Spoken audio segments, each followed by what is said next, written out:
اے زمینوں کو بچھانے اور آسمانوں کو بلندیوں پر روکنے والے، اور اے خوش نصیب اور بد نصیب دلوں کو فطرت پر پیدا کرنے والے، اپنی بہترین رحمتیں اور اعلیٰ ترین درود اپنے اس بندے اور برگزیدہ رسول محمد صلی اللہ علیہ وآلہ وسلم پر نازل فرما، جو خاتم وحی و رسالت ہے اور مشکلات کے راستوں کا کھولنے والا اور آسان بنانے والا ہے، جس نے حق، دین اور شریعت کو دلیل اور عقل کے ساتھ آشکارا کیا، جس نے حق کے مقابلے میں باطل کے لشکروں کو پیچھے ڈھکیل دیا، جس نے گمراہی اور ضلالت کو نیست و نابود کیا۔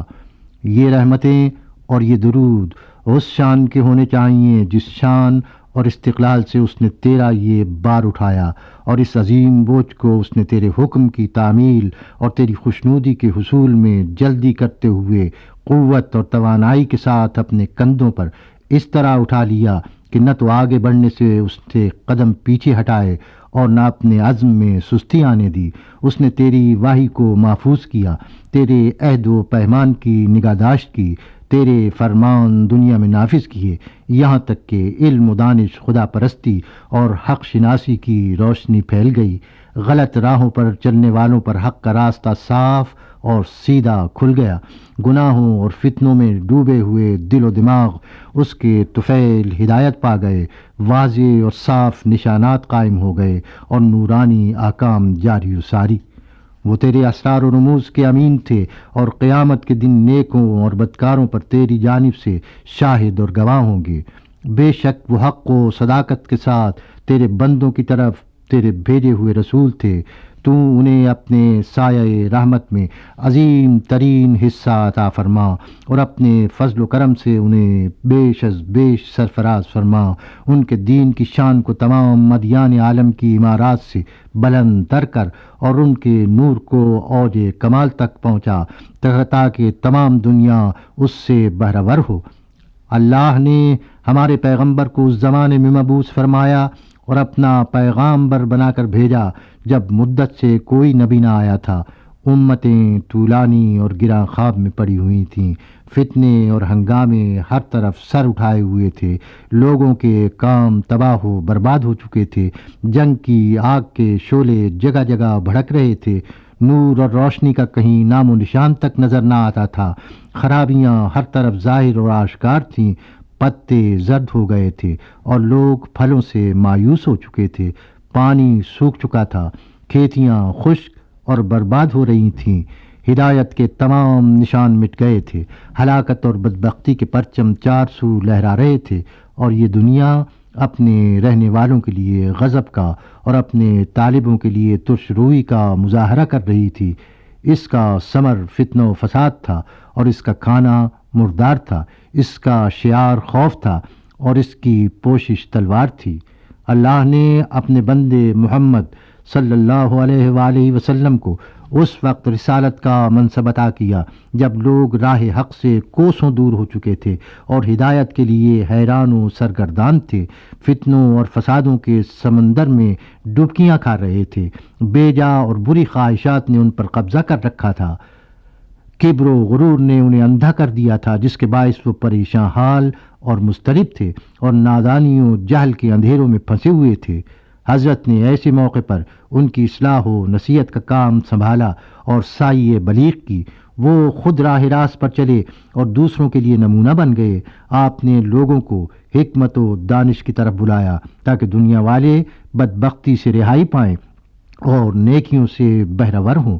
اللہ نے ہمارے پیغمبر کو ولادت کے لیے بہترین پشت اور معزز ترین آغوش بخشی، اور اس پاک درخت سے متعلق فرمایا جس سے بے شمار رسولان وقت نسبت رکھتے تھے۔ اللہ نے انہیں اپنی وحی کا امین بنایا۔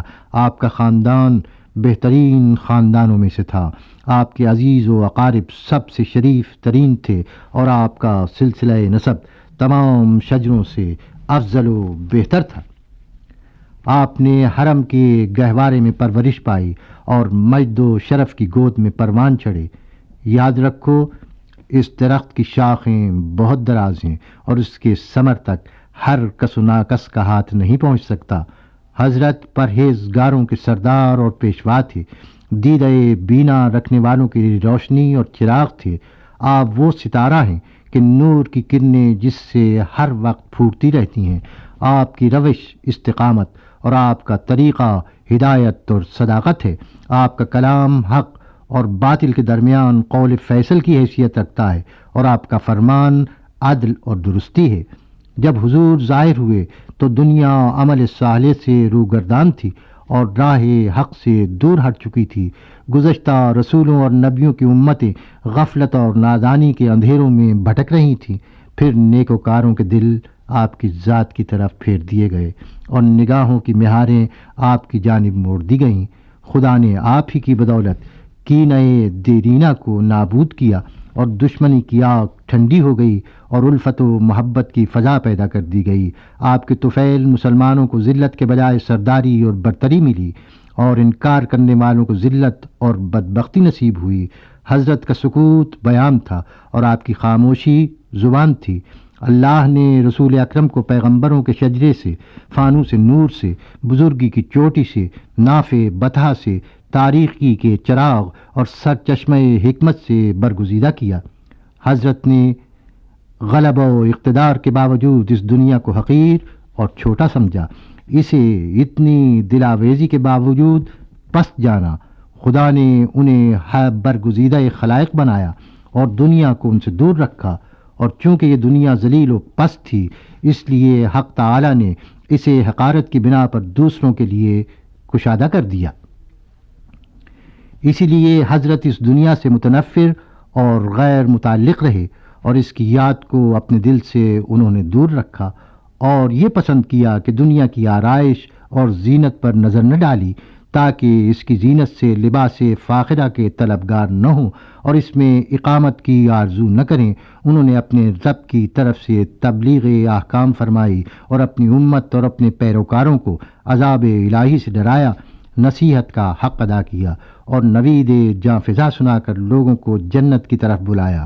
اللہ نے حضرت کو حق کا داعی اور قیامت میں خلق کا شاہد بنایا۔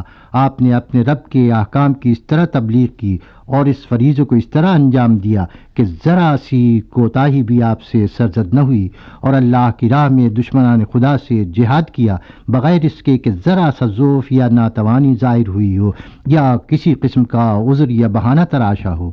آپ صحیح معنوں میں متقیوں کے پیشوا اور ہدایت یافتہ لوگوں کے لیے بینائی کا حکم رکھتے تھے۔ حضرت نے قرآن کو آشکار کر دیا تاکہ خدا کے بندے اپنے پروردگار سے واقف ہو جائیں، حالانکہ وہ نادان اور جاہل تھے۔ پھر انہوں نے حضرت کی تعلیمات کے ذریعے سے خدا کو پہچانا اور اس کی نشانیوں کو بچشم خود دیکھا، اور راہ نجات پر گامزن ہوئے اور دنیا کے مقابلے میں آخرت کی فلاح حاصل کر لی۔ This program is the sole property of Pakistan Broadcasting Corporation, Islamabad. Piracy in this regard is illegal.